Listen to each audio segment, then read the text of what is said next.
most mass is actually very, very small. Sure.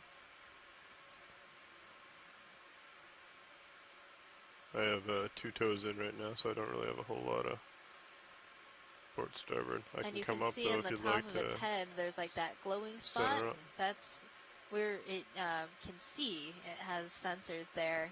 It can see differences in light, but they're not fully resolved eyes. And then coming down from that is its proboscis. It inserts that into whatever it's trying to feed upon. Yep. Can suck out all that goodness. And these are living fossils too, right, Megan? I believe they are. They're quite an ancient group, and they are super weird looking. They have really strange adaptation where most of their organs and things are within their legs, and they also have a very unique muscular system within their legs.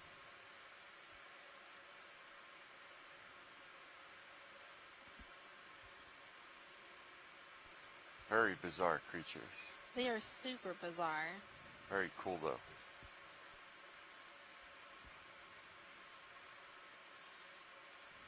Some might say they're just a little bit creepy, though. Nothing wrong with that, especially in the deep sea.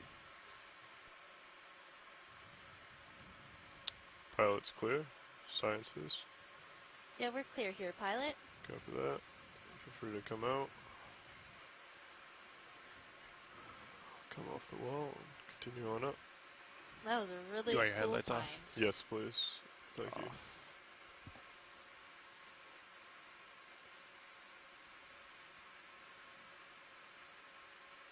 Yeah, we're definitely still in this this carbonate sequence that we've been looking at for well over 50 meters at this point. I think so. I thought I saw something over here. There's a precarious boulder. And there's a fish up in there somewhere. Like, I can see the coloration, but I'm trying to figure out which way it's facing. Oh, yeah. Okay. I see it. I think it's a sculpin. That fat-headed sculpin. That's rude, Megan. Well, what am I supposed to do? That's its common name. And this fish is in the same family as the blobfish.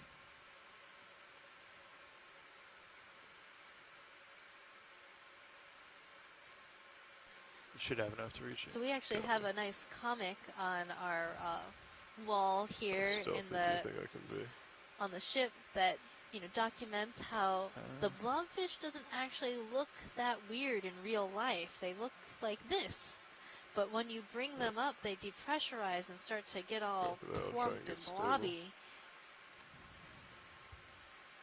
So what you thought was a really ugly and strange creature, it's actually not too odd. Okay, go ahead and come in.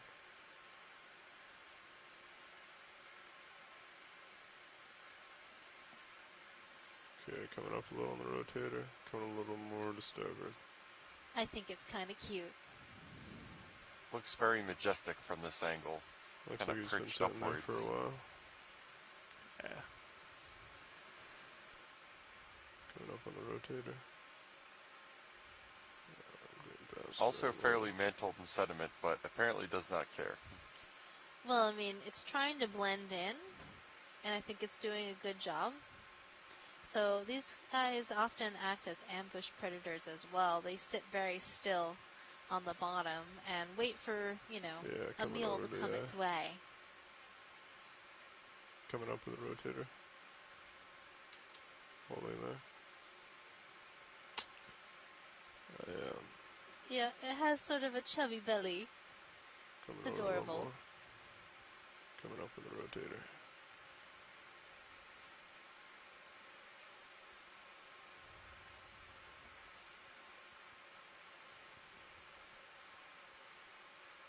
I wonder what it's thinking right now.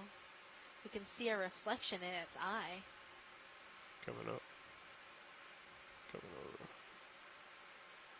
Bless you. Ah, there's D2. Copy.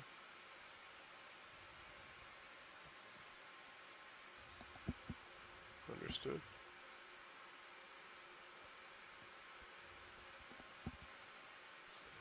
That was a great view of that sculpin. What do you think about this rock, Jeff? Where did it come from? Pilot's clear. Well, I'm looking at it, and it looks a lot finer grained than the material that we've been looking at. So I'm inclined to say that just based off coloration and the composition, the really finer grain, that this might be a chalk instead of a limestone that we were looking at before. And that would be chalk exactly like the chalk that you're experienced with. And generally speaking, I believe that chalk is composed of calcareous ooze, so that would be the squished together and crushed down microfossils of coccolithophores and other planktonic things that drift down and then have calcareous skeleton made up of calcium carbonate in life, and then just become squished together to form this consolidated, really fine rock that you use to write lines on a chalkboard. Back to center and then back to the significant. Ooze is one of my favorite marine geology terms. I think we'd probably get another move in. A very important one too. Just do a lot of the ocean, especially the shallow ocean, has calcareous ooze deposited. Areas near the poles typically tend to be more siliceous ooze instead, composed of diatoms, which are organisms that build shells out of silicate instead of calcium carbonate.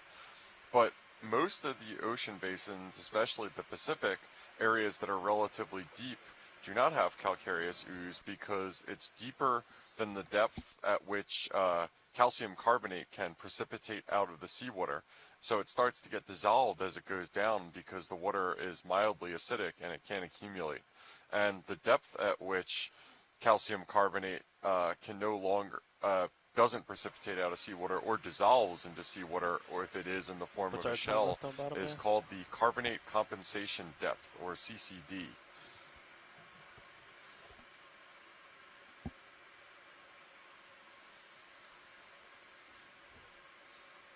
Copy.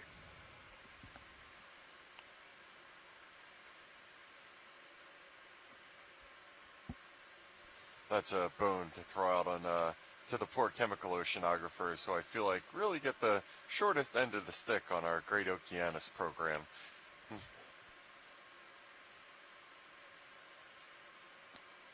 It's also a great refresher for us about our crash course in oceanography and chemical oceanography, geological oceanography, and biological oceanography. All these little bits fit together, and it's not just these separate disciplines. If you're going to be in the marine sciences, it's really important to understand a lot about how all of the ocean works together. Yeah, you kind of have to know a little bit about everything to be an effective oceanographer.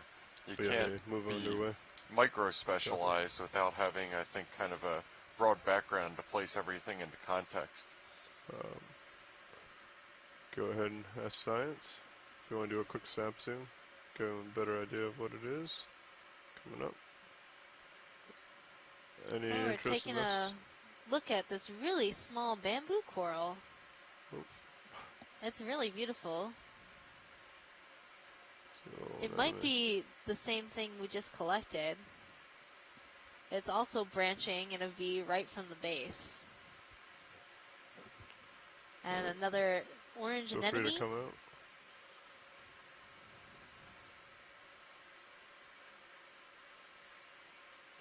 I've been keeping my eye out for that black coral we spotted that was really small and weird to get placed. If we see another one of those, it might be of interest.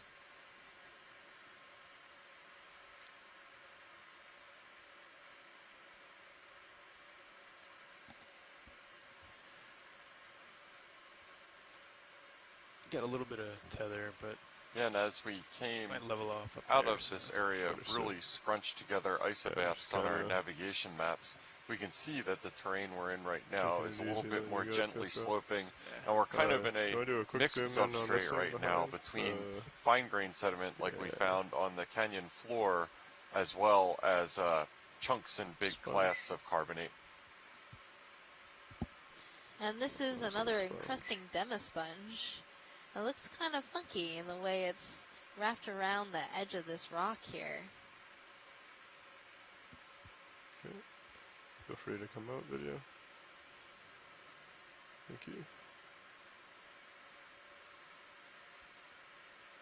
Probably end up doing quite a few quick zooms in less time. Oh, I haven't seen any sea pens yet, which is interesting because I thought, you know, in that sedimented area we would see. If you see anything of interest, feel free to call it out, video. I'm also keeping my eye out for any rock pens, which is a specialized type of sea pen that can anchor itself onto rocks. Most of the time, the sea pens we see anchor in soft sediment. But rock pens have a specialized peduncle that inflates and allows it to suction onto hard substrates. It's not for lack of rocks that we've seen today, that's for sure. That is for sure. But Scott was telling me that they have never documented any rock pens within the canyon areas here, so it would be a really unique observation.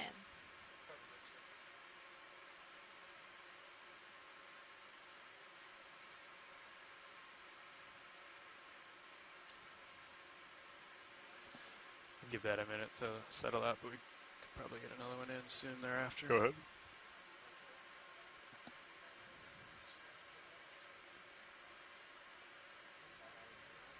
Copy.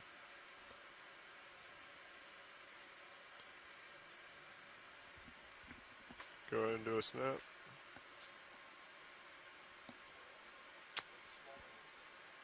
Smaller one to the left.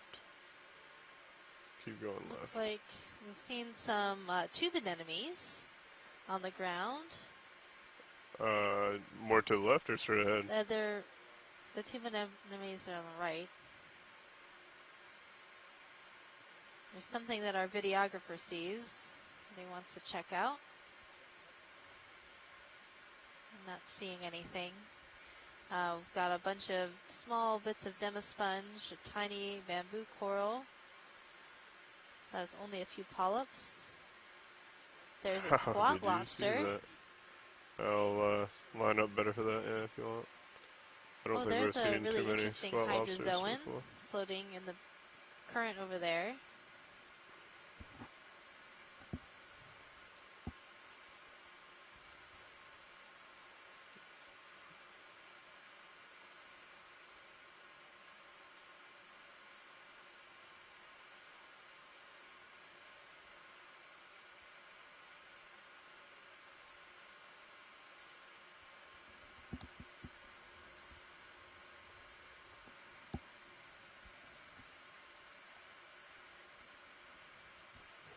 Yeah, we've seen a number of these little squat lobsters on the various pitting and holes within this whole carbonate Go ahead. wall that we've seen.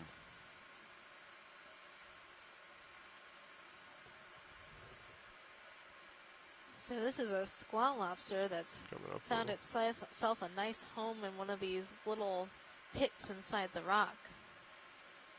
Go ahead. Copy. It's pretty furry. Or spiny, I guess. Come down a little. Yeah, it looks like the sediment has accumulated on this squat lobster's claws. And sometimes we see that on purpose. The squat lobsters have a bunch of small hairs along their claws, like the Yeti crab, if you ever heard of that. But this one, I think, just has sediment accumulated, and it probably also has some small hairs, which is what's keeping the sediment there. But it's not a permanent feature, and if the crab wanted to, it could probably clean that off.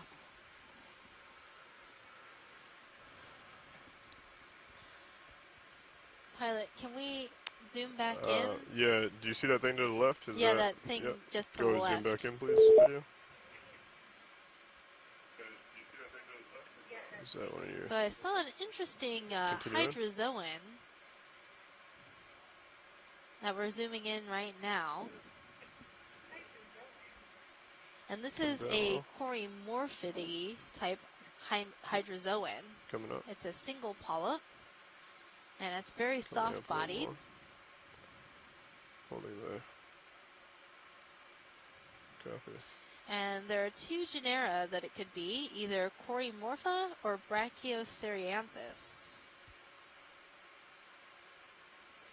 And the difference is with that second row of tentacles, or like fluff around the center, if it is undisturbed and a full ring that goes all the way around, it's Corymorpha. If it has a break in it, which I think this one does, it's Brachioceranthus.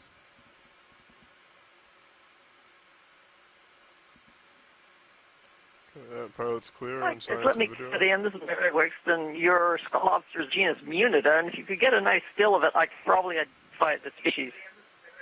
Oh, I think we did get a pretty decent still of it.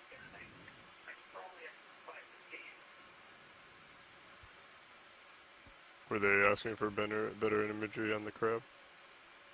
Or squat lobster? Mary, do you need a top-down view of it? Because it's sort of in a little hole. If you can. Yeah, Pilot, can you do the best give us you another? Can, because I think there's enough of a view of the pincers and the side of the body that I can identify it. Copy, I'll try. Okay. Get it better.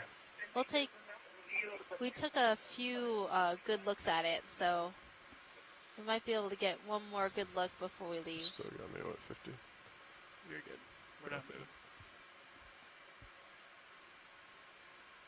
And as for the dirt on his claws, that's fairly common. I'm not sure why they do that. They do have a lot of CD on there, but they tend to have very dirty pincers. Copy. Yeah. Do it.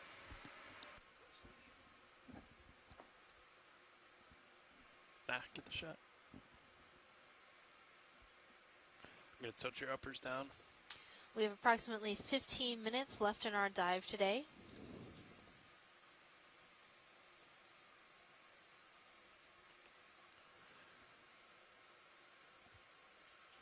Yeah, it looks like this little crab has tucked itself away pretty good. You want to come in on that? I'm going to try video. I'm going to bring the lowers in. Understandably so, with us looming over it. Yeah, I would too, but we have lots of bright lights.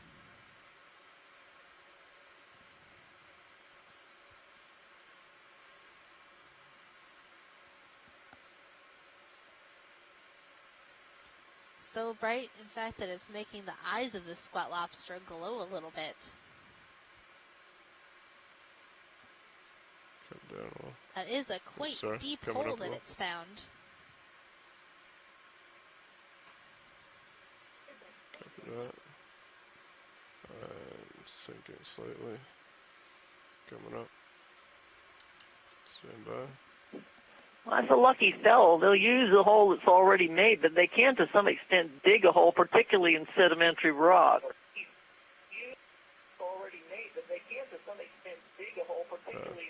Come out, please. Copy. Let me just... That should be good enough, fellas. All right, I think we can clear, pilot. Copy that. Yeah, interesting coloration, fairly similar to one that we collected as an associate a couple days ago.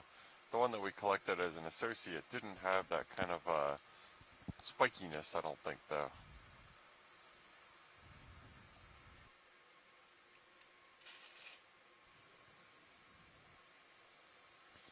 And again, we're seeing a small bamboo coral, a swiftia coral, and a anthomastis that'd be okay.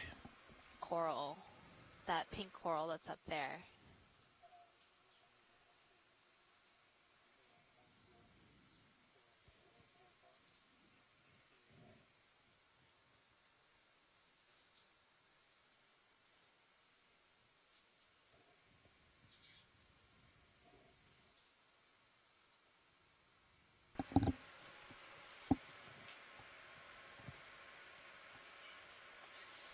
Pilot, watch lead. Hey, Megan. Can you zoom on that white I think it's a sponge on the rock, sort of center screen, slightly to the left. Yeah, sure.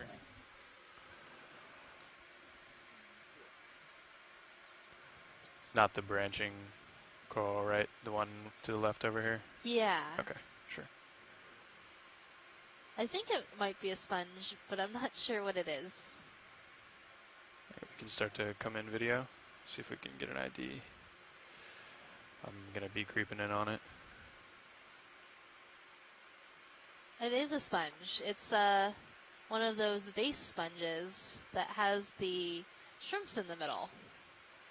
So this is a glass sponge in the family Euplectellidae. Yeah, stand by here. Yeah, those are fun. They are really fun. Yeah, let's come on in. Let's see if it has captive/resident shrimp inside of it. I think it does. I'm seeing a darker spot near the base of this sponge where it's like a brighter white. And then also on the sponge is a brittle star.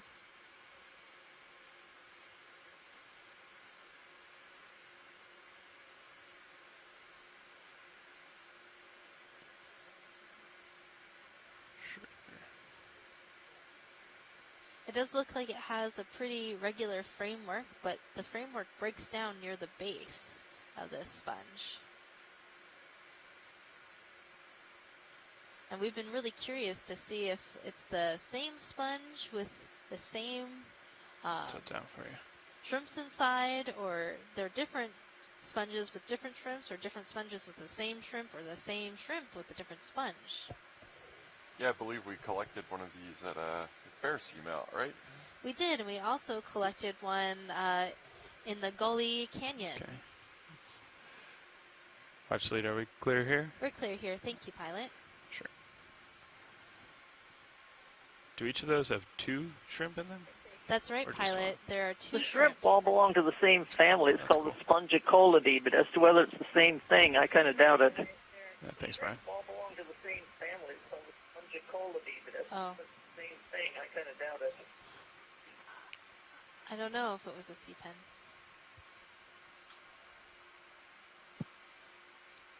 We have 10 minutes left on bottom now. Copy. Pilot, do you think we could go back? Or are we moving? I think they were discussing a sea pen. Okay. We'll come back for a quick view, maybe. Yeah, we think we saw a sea pen that was right above where that sponge was, right as we were lifting off. Okay. Yeah, so just zoom into the rock right above the sponge.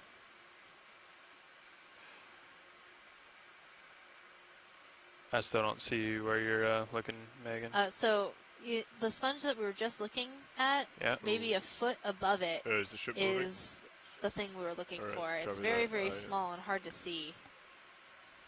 Okay, we're fine. Did you get a range on that, co-pilot? It's right at the bottom center screen. It's around 15 meters. Okay. I'm going to lose you for a second, pilot. Sounds good. We should be fine.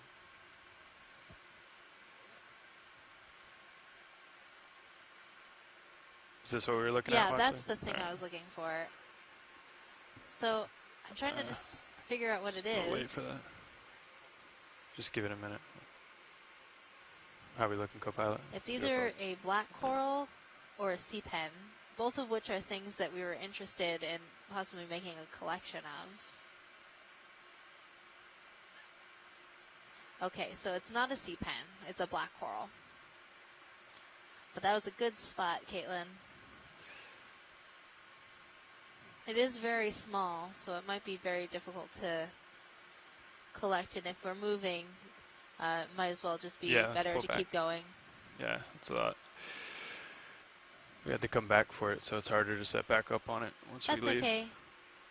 We'll see something cooler up ahead. There's always a greener side of the mountain, or a pinker side of the mountain. Most of the things down here are pink. Canyon. Top of it now. Canyon. Pinker side of the canyon. Gotta come up a little bit, pilot. It feels like a mountain when you're going up one side. Oh, we were just on mountains the other day. Or seamounts, anyway. But it looks like it's trying They count as mountains. I think I might be above it. Okay. Ooh, what's up here? Copy that, thank you.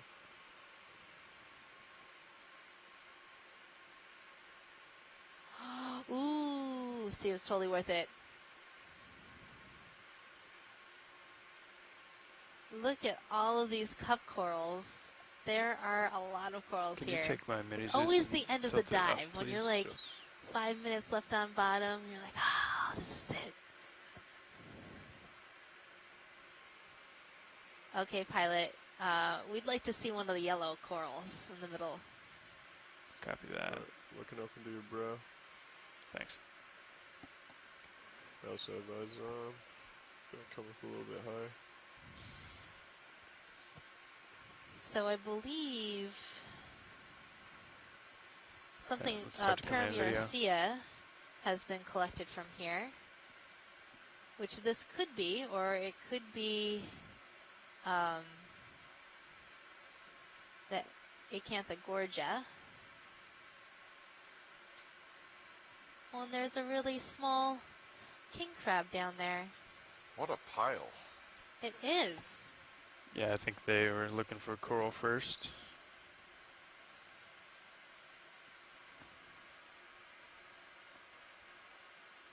This looks more like Acanthogorgia to me.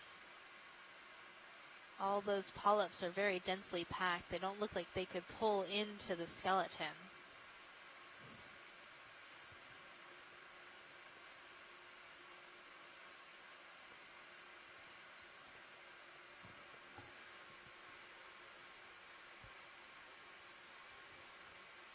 I can't keep turning because my your brow's right on. Brow's about to touch, but I can. Yeah, this one lateral. next to it, you can see its polyps has pulled in its tentacles, but they haven't you can hold there, retracted. I'm coming over. So to these this are definitely Acanthogorgia with associated brittle stars.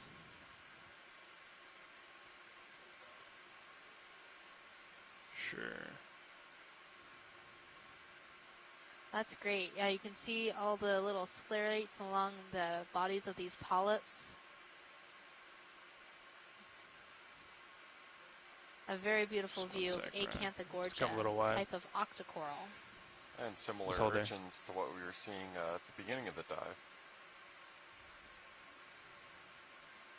Sponges and just careful with your brows. Sponges, urchins. I wish we had like another hour. It's a really hot real estate right here. It sure is.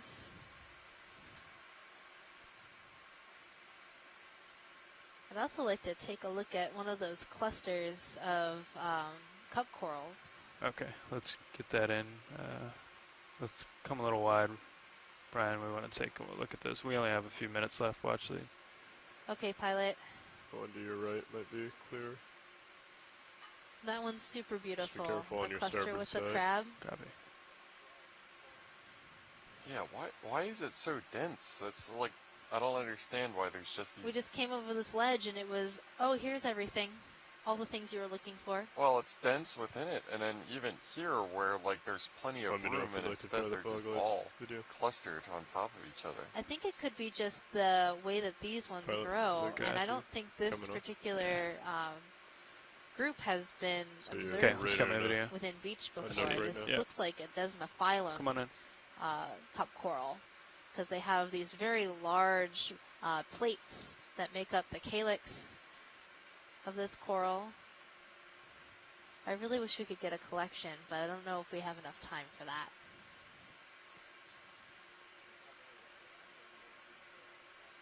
It's going to be a little hard to do that. Is it a suction sample available for that? No. If you could do it quickly? We're working on that. Watch lead. I don't know if we have time for that. That's okay. Yeah. I doubt it. What is this thing? Sort of stretching out. It looks like one of the isopods, right? Yeah, it could be an isopod or a coprolid amphipod. That's walking by. It's walking. It's a like a inchworm. It does look like an inchworm. And look at the face of that little king crab. It's adorable. So spiky.